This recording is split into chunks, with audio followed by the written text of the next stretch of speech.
Bismillah, alhamdulillah, salatu wassalamu ala rasulillah. Assalamu alaikum wa rahmatullah. Dieu étant sage, hakim, il ne nous a pas créés en vain. Tout ce que Dieu fait a un sens. À nous de faire une quête, une recherche pour comprendre. Les versets du Coran sur le Ramadan qui viennent d'être récités par notre frère vont dans ce sens, puisque Dieu dit « La'allakum tattaqun » jeûner pour atteindre un objectif. On ne jeûne pas pour jeûner, car Dieu n'a que faire de notre adoration. Vous entendez ? Dieu n'a pas besoin qu'on l'adore, puisqu'il existait avant même qu'il ne nous crée. Et si on devait l'adorer parce qu'il était en manque d'adoration, ça voudrait dire que Dieu est faible. S'il est faible, ce n'est plus Dieu. Donc l'adoration en elle-même a un objectif, un sens et un but. Le verset dit « Jeûnez la'allakum tattaqun » afin que vous atteigniez le degré de piété. Donc, on jeûne, on prie, on fait le pèlerinage, tous les actes d'adoration ont pour objectif de pousser le croyant à s'élever spirituellement. Pourquoi est-ce qu'on doit s'élever spirituellement ? Est-ce que ça a un sens ? Bien sûr que ça a un sens. Dieu ne nous demande pas de nous élever spirituellement pour s'élever. Il y a encore un objectif et un but. Quel est cet objectif, ce but ? C'est de ne pas oublier Dieu. Ainsi, on l'adore afin qu'on ne l'oublie pas. Fadhkuruni adhkurkum. Ne m'oubliez pas. Rappelez-vous de moi et je ne vous oublierai pas. J'aurai une pensée pour vous si vous avez une pensée pour moi. فَلَمَّا نَسُوا اللَّهَ أَنْسَاهُمْ أَنفُسَهُمْ. Lorsqu'ils oublièrent Dieu, ils s'oublièrent eux-mêmes. Ainsi, l'objectif de la spiritualité, c'est quoi ? C'est de se rappeler Dieu, c'est de ne pas l'oublier. Alors pourquoi est-ce qu'on doit se rappeler Dieu ? Est-ce que ça a encore un sens ? Mais bien sûr, c'est pour que nous-mêmes ne nous oublions pas. C'est-à-dire, l'être humain, quand il tombe dans l'insouciance, dans le rafla, en fait, pour être concret, l'humain de deux choses l'une ou l'autre. Soit il est conscient de l'objectif de sa vie, il sait pourquoi il a été créé, où il va, et à ce moment-là, il agit en conséquence, ou soit il est distrait, il est inconscient, il est ivre. Et à ce moment-là, vous savez ce qu'il fait ? Il fait ce que fait un ivrogne. Il titube, il tombe, il se remet debout. Parfois, il ne se remet même pas debout. Mais en tout cas, on est sûr et certain qu'un ivrogne se détruit lentement. Il est en train de se suicider lentement, physiquement, psychologiquement, socialement et économiquement. Ainsi, l'objectif de la spiritualité, c'est de quoi ? C'est de rester en contact avec Dieu le plus longtemps possible, voire en permanence, ne pas l'oublier, parce que si on l'oublie, nous allons nous oublier nous-mêmes, on va oublier le sens de notre vie, le pourquoi, l'objectif de notre vie, et on va tomber dans quoi ? On va tomber dans la bestialité, c'est-à-dire on va devenir des animaux. On vit pour manger, on mange pour vivre. À nouveau, pourquoi est-ce que l'être humain doit se rappeler Dieu pour ne pas s'oublier ? C'est quoi la finalité de tout cela? La finalité, elle est dans un hadith rapporté par l'imam Muslim. Le prophète sallallahu alayhi wa sallam dit: si vous ne commettiez pas de péché, Dieu vous éliminerait, il créerait une autre créature qui commettrait des péchés afin qu'il leur pardonne. Ibn al-Qayyim, quand il explique ce hadith, vous savez ce qu'il dit ? Il dit: Dieu est pardonneur. Si l'être humain ne faute pas, donc Dieu va pardonner à qui ? Ainsi, Dieu est bon et généreux. Et l'expression de sa bonté et de sa générosité, vous savez c'est quoi ? Entre autres, c'est qu'il nous a donné un cadeau inestimable, la vie. Et la vie, donc comme vous ne le sauriez pas, est synonyme d'éternité. On n'existait pas, on a commencé à exister à un moment T, et à partir de ce jour-là, le jour de notre naissance, astaghfirullah, la naissance physique, en fait, il y a une autre naissance qui est beaucoup plus importante, la naissance de l'âme. Le jour où Dieu a créé notre âme, à partir de ce jour-là, il a décrété que nous resterions éternels, vivants pour toujours. Ainsi, l'objectif de tout cela, c'est quoi? C'est que la miséricorde, la bonté, la générosité de Dieu s'expriment à travers notre existence. Voilà, Dieu est bon et il nous a donné la vie et il nous a dit vous allez jouir pour l'éternité. Mais il y a un prix. C'est quoi le prix? C'est vous devez garder le cap. Vous devez rester en contact avec moi-même. Vous ne devez pas tomber dans la rafla, dans l'insouciance. Vous ne devez pas vous égarer. Vous devez en permanence m'adorer. Dans tous les domaines de la vie, vous devez agir en fonction de ma volonté. Vous faites ce qui me plaît, vous éloignez de ce qui me déplaît.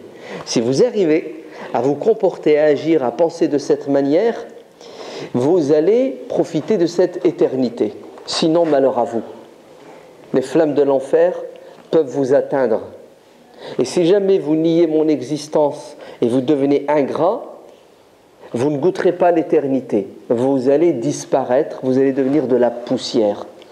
Quant à vous, mes serviteurs, qui sans doute n'allez pas faire tout ce que je vous dis, et vous allez sans doute commettre des fautes graves, surtout vis-à-vis de mes créatures, et vous n'aurez pas fait assez de bonnes actions pour vous faire pardonner, alors vous allez payer.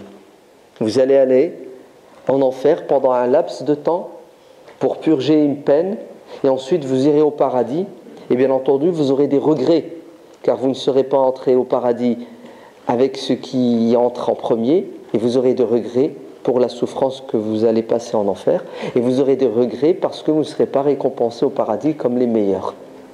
Voilà, c'est ça l'objectif, c'est ça le sens de notre vie. Tout tourne autour de quoi? De ce grand objectif. La spiritualité, c'est le contact avec Dieu pour pouvoir jouir éternellement au paradis. Et la jouissance des jouissances au paradis, vous savez c'est quoi? C'est waridwanullahi akbar. Voilà, c'est-à-dire tu seras au paradis et tu auras l'assurance que Dieu ne sera jamais en colère contre toi. C'est-à-dire, tu seras au paradis et tu n'auras plus de soucis. Le souci des soucis, c'est d'être privé du bonheur et c'est de connaître le malheur. Mais Dieu te donne cette garantie. Il te dit, t'inquiète, fais ce que je te dis et tu seras heureux pour l'éternité. Tu ne veux pas, tu assumes. Alors, c'est quoi l'objectif du Ramadan? Dieu dit, fadhkuruni azkurkum washkuruli wala takfurun. Ne m'oubliez pas, rappelez-vous de moi, de ma parole. Je vous ai donné un livre pour vous préserver de l'égarement. Si vous prenez vos distances par rapport à l'adoration, vous allez tomber dans le kufr. Vous savez c'est quoi le kufr? C'est l'ingratitude. Et celui qui est ingrat, malheur à lui. Par contre, si vous êtes reconnaissant, moi, je vais vous récompenser. Voilà. C'est comme ça qu'il faut comprendre notre religion. Très bien. Concrètement, ça donne quoi? Concrètement, au quotidien, au jour le jour. Le prophète sallallahu alayhi wa sallam dit dans le hadith sahih, écoutez bien, la yu'min, ce n'est pas un bon croyant. Sa spiritualité, elle est au plus bas. Voire peut-être, il n'en a même pas. La yu'min, ça veut dire qu'il s'est éloigné de Dieu. Il s'est débranché. Il n'y a plus de réseau. La yu'min. Alors, quel est ce pseudo-croyant? Qui est-il? Ce musulman, qui est-elle? Cette musulmane qui a oublié Dieu, s'est éloignée de Dieu. Vous savez qui est-ce? Man la ya'manu jaruhu bawa'iqahu. Celui dont le voisin n'est pas à l'abri des méfaits, de ses méfaits. C'est-à-dire celui qui dérange ses voisins, celui qui fait du mal à ses voisins, n'est pas un bon croyant. Il y a peut-être 1% de spiritualité. Comme dit le hadith rapporté par l'imam Bukhari, Abu Hurayra dit, le prophète sallallahu alayhi wa sallam a dit, La yazni az-zani hina yazni wa huwa mu'min. Lorsque tu commets la fornication, tu perds la foi. À ce moment-là, tu es aveuglé par la passion. Dieu, tu ne le calcules plus, tu l'as oublié. Et le prophète donne une image, il dit la foi, la croyance, la piété, la spiritualité quittent ton cœur et s'installent au-dessus de toi comme un nuage. C'est-à-dire, pendant cet instant où tu voles, où tu forniques, où tu fais les grands péchés, tu n'es plus en contact avec Dieu.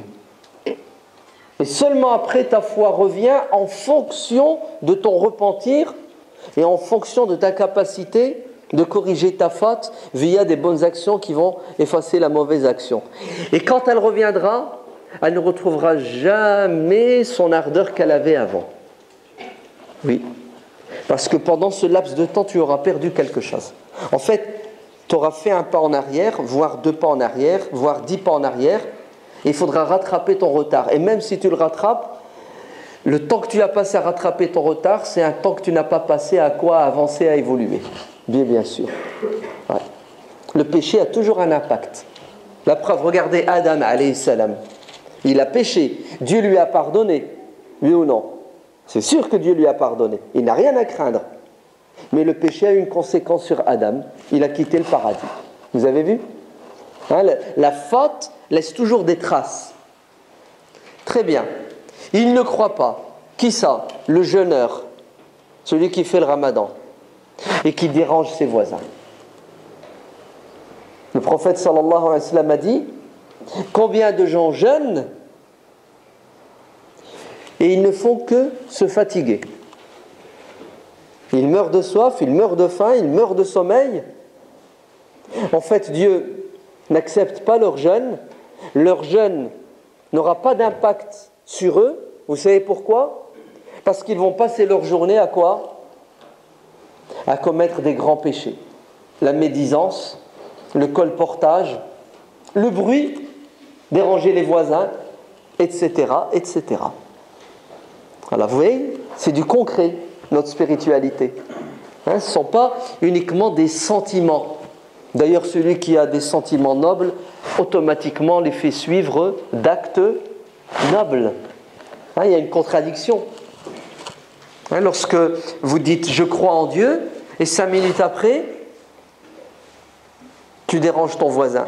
Tu ne crois pas en Dieu. Il y a un problème. C'est le prophète qui l'a dit « la yu'min ». En fait, tu n'es pas un véritable croyant.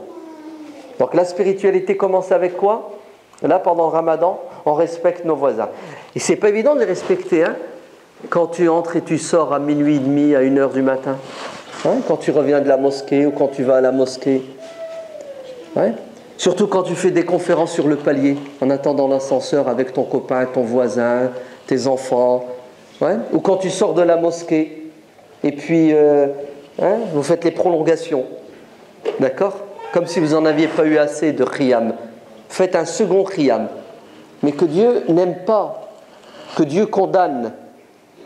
Vous parlez sur le trottoir pendant 10 minutes, 15 minutes à haute voix, comme si vous étiez seul sur terre.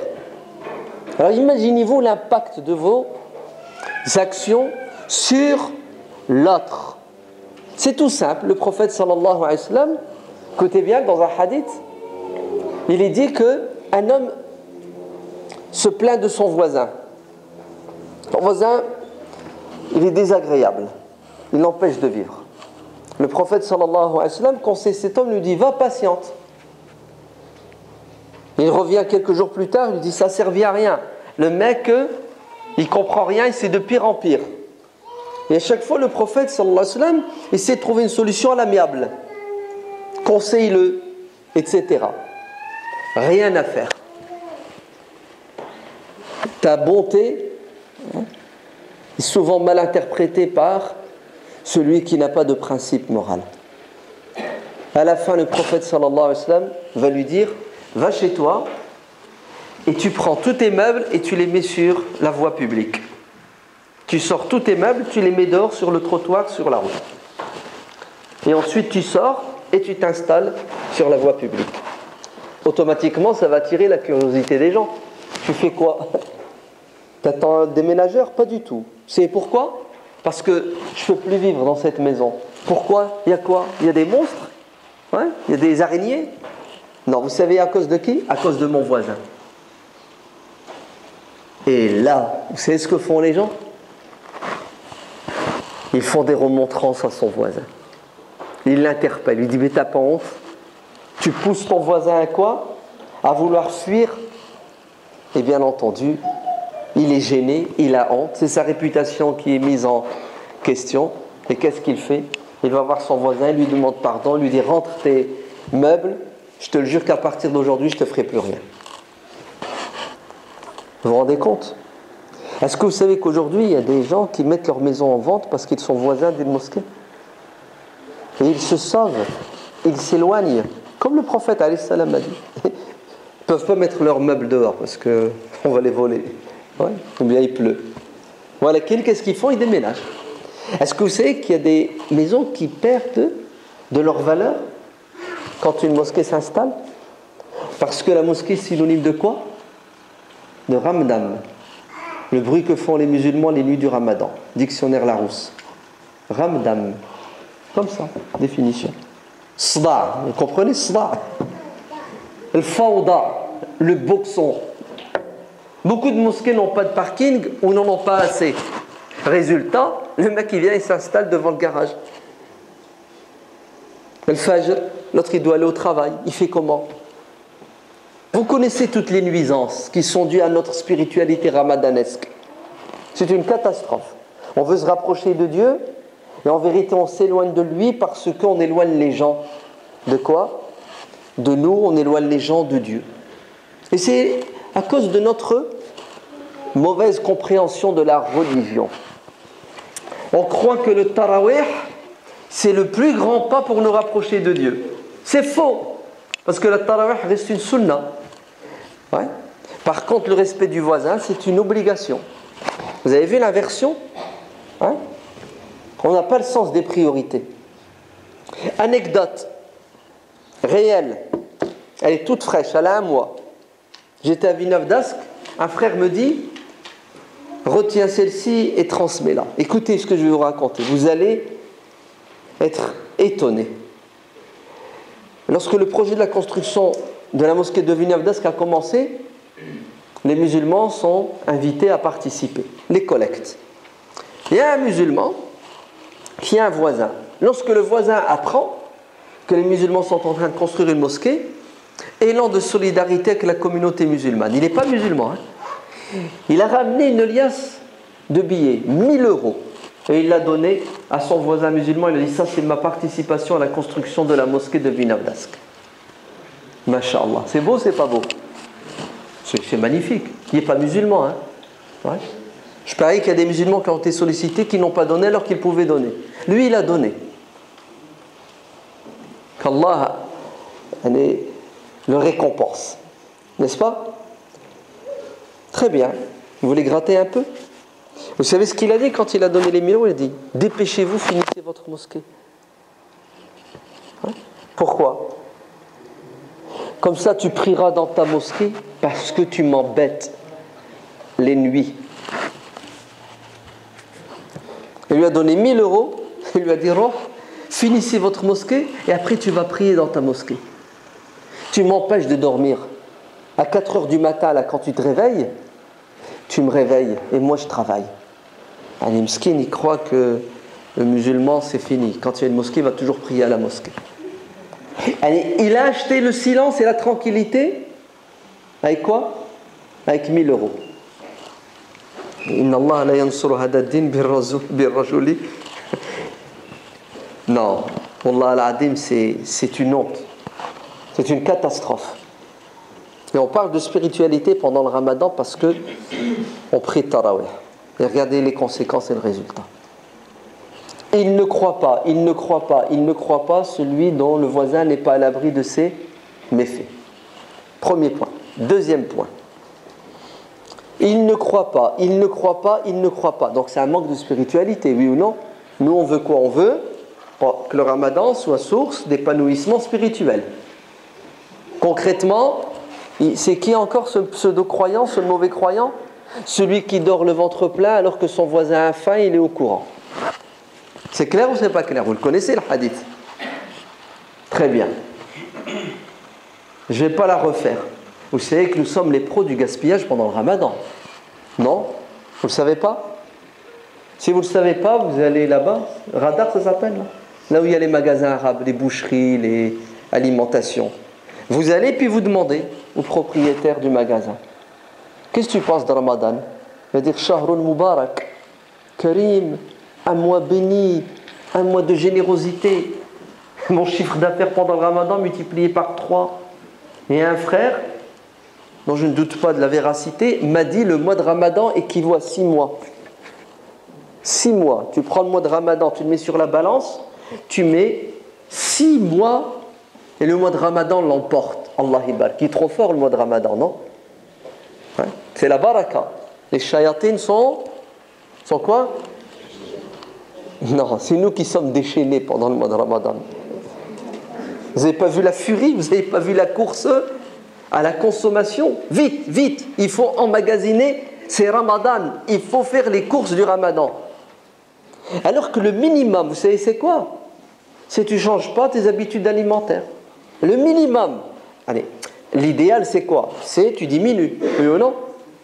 Là qu'on nous a toujours dit, ouais, un des objectifs du Ramadan c'est d'avoir faim pour ressentir ce que ressentent les gens qui ont faim.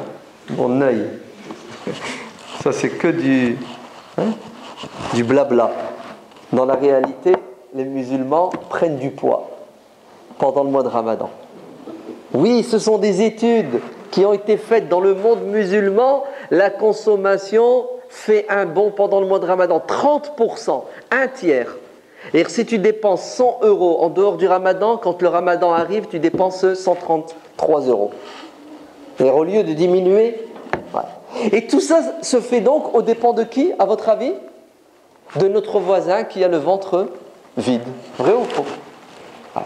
C'est-à-dire, au lieu de faire 30 € d'économie, donc consommer moins et donner à manger à ceux qui ont faim, puisque c'est un des objectifs du Ramadan, Ya Youssouf, alayhi salam, pourquoi est-ce que tu jeûnes un jour sur 2 alors que tu possèdes les richesses de ce monde? Youssouf alayhi salam répond: je jeûne un jour pour avoir faim, pour ne pas oublier ceux qui n'ont rien à manger tous les jours. Et le lendemain, je mange pour remercier Dieu afin d'être reconnaissant. Nous possédons, nous sommes dans des sociétés de consommation, nous sommes des musulmans riches, on fait le Ramadan, on veut se rapprocher de Dieu. Ben sachez que pendant le Ramadan, la meilleure des actions, c'est de donner à manger à ceux qui ont faim, parce que pendant le Ramadan, on a faim et on a soif. Oui, c'est la meilleure des actions pendant le Ramadan. Les actions prennent de la valeur et de l'importance en fonction des lieux, en fonction des moments et en fonction des circonstances. Nous sommes au mois de Ramadan, nous sommes à Gaza, nous sommes en Birmanie, vous avez des milliers de réfugiés, vous avez des gens qui ont tout perdu.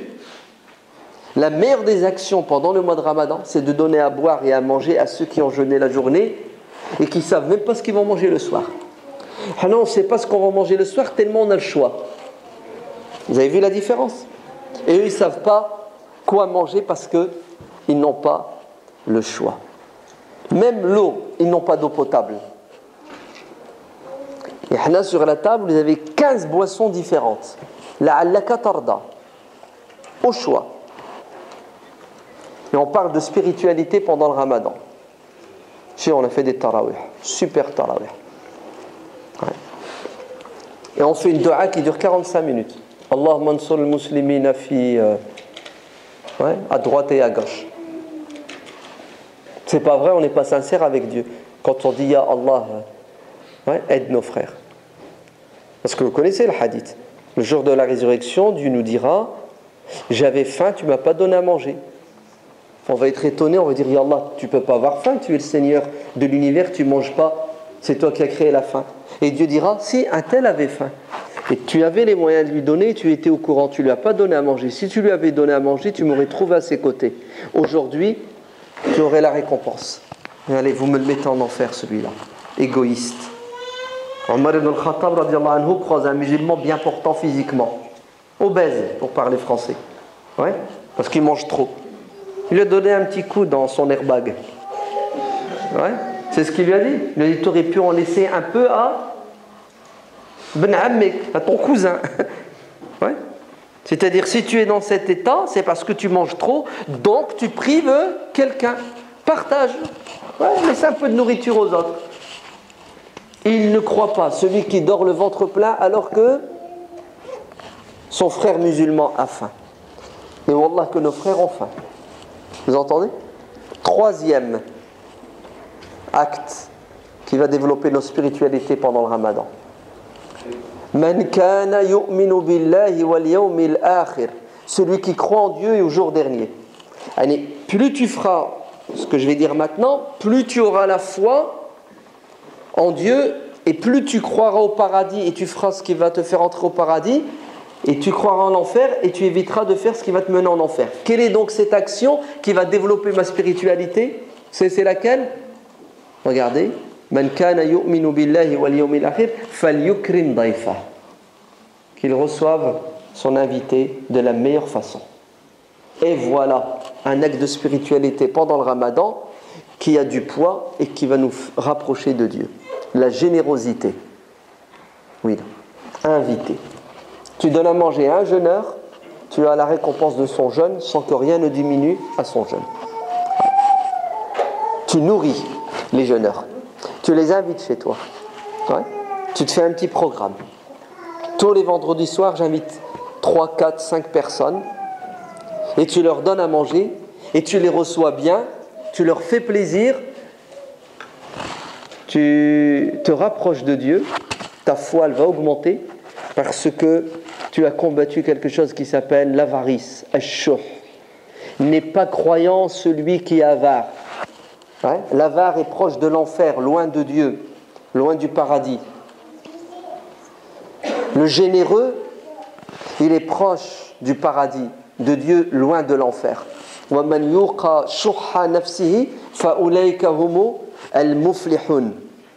Si tu es un radin, avare, tu ne partages pas, tu ne donnes pas, tu n'as pas une pensée pour l'autre, ça veut dire que ton cœur est insensible à la bonté, au partage, à la générosité. L'égoïsme est contraire à la spiritualité. L'égoïsme est contraire à la spiritualité. Quatrième acte de spiritualité qui va nous rapprocher de Dieu pendant ce mois de Ramadan, qui va nous permettre de nous élever. Le prophète sallallahu alayhi wa sallam dit: 1 euro que tu donnes à un pauvre vaut son pesant d'or. 1 euro que tu donnes pour le djihad vaut son pesant d'or. 1 euro que tu dépenses pour l'orphelin, tu auras la récompense. Mais sache que le meilleur des euros, qui aura le plus de valeur aux yeux de Dieu, c'est celui que tu dépenses pour ta famille, pour tes proches. C'est-à-dire le fait d'assumer sa responsabilité, le fait de prendre en charge ceux qui sont sous notre responsabilité de la meilleure façon, c'est la meilleure des sadaqas qui nous rapproche de Dieu. Oui. C'est pour ça que le prophète sallallahu alayhi wa sallam dit: lorsque tu donnes à manger à tes enfants, à ta femme, c'est une sadaqa. Maintenant, on a tendance à oublier que la spiritualité ne s'arrête pas aux raka'at de tarawih.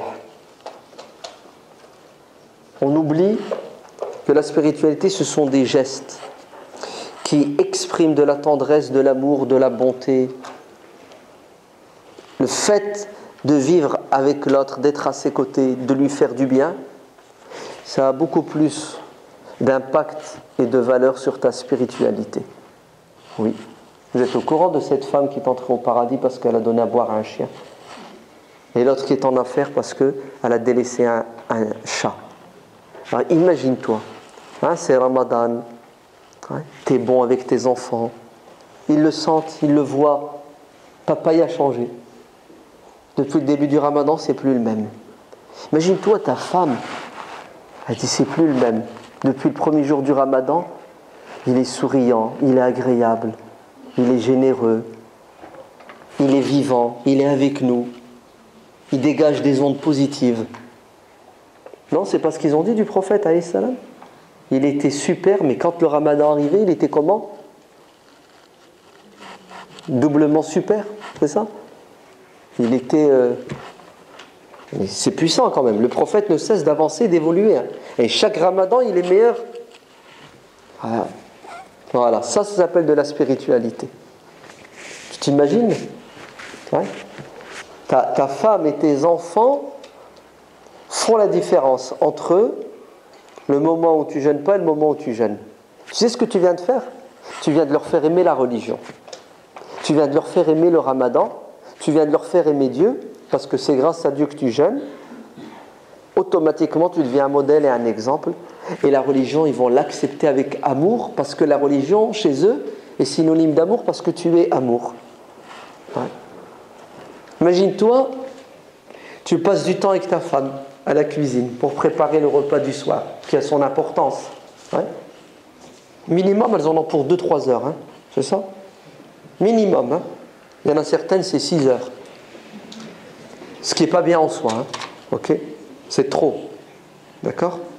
Mais imagine-toi, tu passes les 2 heures avec ta femme à faire la cuisine avec tes enfants, dans la discussion, dans l'échange, on rigole, etc. On parle de choses sérieuses. Ça n'a pas de valeur, ça n'a pas de prix. Et demande à ta femme. Elle va te dire, Wallah, ce sont les moments les plus agréables pendant le ramadan. Mieux que Tarawih. Demandez, distribuez des papiers. Demandez à une femme. Ouais. Qu'est-ce qui est le mieux pour toi? 1h30 de Tarawih. Tu sais, les Tarawih à rallonge là, qui ne s'arrêtent pas. Ouais. Jusqu'à 1h30 du matin. Ou ton mari à tes côtés, entre 20h et 22h, dans la cuisine, à préparer le repas plein d'amour, plein de tendresse, plein de gentillesse. Je vous garantis, 99,99%, elle signe pour la proximité du mari.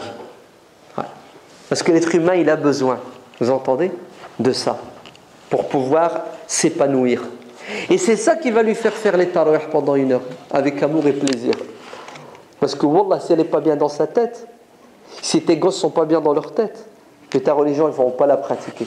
Parce que tu ne leur as pas fait aimer la religion.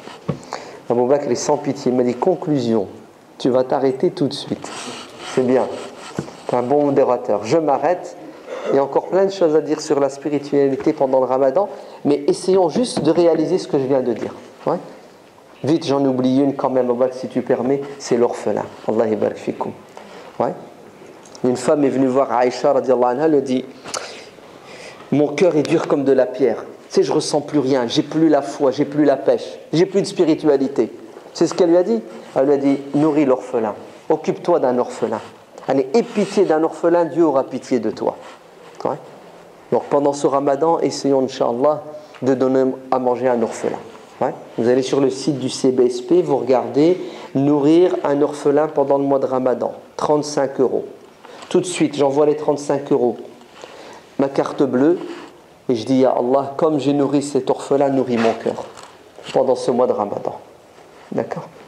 ربنا آتنا في الدنيا حسنة وفي الآخرة حسنة وقنا عذاب النار سبحان ربك رب العزة عما يصفون وسلام على المرسلين والحمد لله رب العالمين والسلام عليكم